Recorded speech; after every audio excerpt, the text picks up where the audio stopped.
അപ്പം എങ്ങനെയാ നമുക്ക് തഞ്ചാവൂർ കാണാൻ പോയാലോ? വളരെ പ്രശസ്തവും എന്നാൽ അതുപോലെ തന്നെ അത്ഭുതവും നിറഞ്ഞ തഞ്ചാവൂർ ക്ഷേത്രം. ചോള രാജാവ് രാജരാജ ചോളന്റെ കാലഘട്ടത്തിൽ നിർമ്മിച്ച ഈ ഒരു അത്ഭുത നിർമ്മിതിയെക്കുറിച്ച് അറിയാത്തവർ വളരെ ചുരുക്കമായിരിക്കും. ഞങ്ങൾ എങ്ങനെ നൈറ്റ് തഞ്ചാവൂർ എത്തി ഒരു റൂമൊക്കെ എടുത്തു. അങ്ങനെ ഞങ്ങൾ നൈറ്റ് തന്നെ പോയി അമ്പലത്തിൽ തൊഴുതു. പക്ഷേ രാവിലെ ആ ഒരു പകൽ വെളിച്ചത്തിൽ അമ്പലത്തിൻ്റെ ഒരു ഭംഗി കാണണം. ഒരുപാട് വെയിലാകുന്നതിന് മുമ്പ് തന്നെ അമ്പലത്തിലെത്തണം, അല്ലെങ്കിൽ ഭയങ്കര ചൂടാണ്, അവിടെ നിൽക്കാൻ പറ്റില്ല.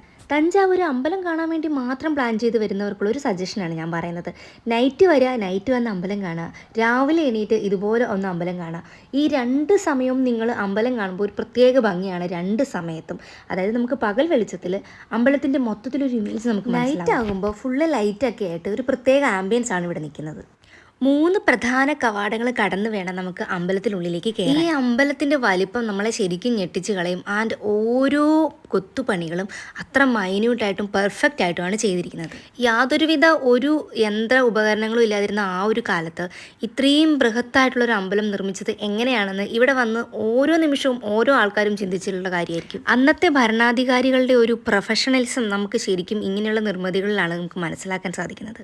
ഈ വലിയ കോവിലിൻ്റെ മുകളിൽ കാണുന്ന ഈ ഒറ്റക്കൽ കുംഭം 80 ടൺ ഭാരമുണ്ട്. ഇതെങ്ങനെ മുകളിൽ കയറ്റി എന്ന് ഇവിടെ വരുന്ന എല്ലാവരും ചിന്തിക്കുന്ന കാര്യമാണ്. നമ്മൾ പല റീലുകളിലും കേട്ട കാര്യമാണ്. അതിപ്പോഴും അത്ഭുതമായിട്ട് തന്നെ തുടരുന്നൊരു സംഭവം തന്നെയാണ്. ഇവിടെ അമ്പലത്തിനുള്ളിൽ വെച്ചിരിക്കുന്ന ശിവലിംഗം ഇന്ത്യയിലെ തന്നെ ഏറ്റവും വലിയ ശിവലിംഗങ്ങളിൽ ഒന്നാണ്. അങ്ങനെ തഞ്ചാവൂർ അമ്പലമൊക്കെ മുഴുവനായും കണ്ടു, നന്നായിട്ട് നിന്ന് ആസ്വദിച്ചു. ഇനി നമ്മൾ മടക്കയാത്രയാണ്. ആൻഡ് തഞ്ചാവൂർ വന്നിട്ട് നമുക്ക് ബ്രേക്ക്ഫാസ്റ്റ് കഴിക്കാതെ പോകാൻ പറ്റില്ലല്ലോ. ഇവിടുത്തെ ബ്രേക്ക്ഫാസ്റ്റ് അതൊരു ഒന്നൊന്നര ഐറ്റം തന്നെയാണ്. അങ്ങനെ ഇഡ്ഡലിയും ദോശയും രണ്ടും കഴിച്ചു. മനസ്സും ശരീരവും നിറഞ്ഞു എന്ന് പറഞ്ഞാൽ മതിയല്ലോ. ഇനി അടുത്ത യാത്ര ചെട്ടിനാട്ടിലേക്കാണ്.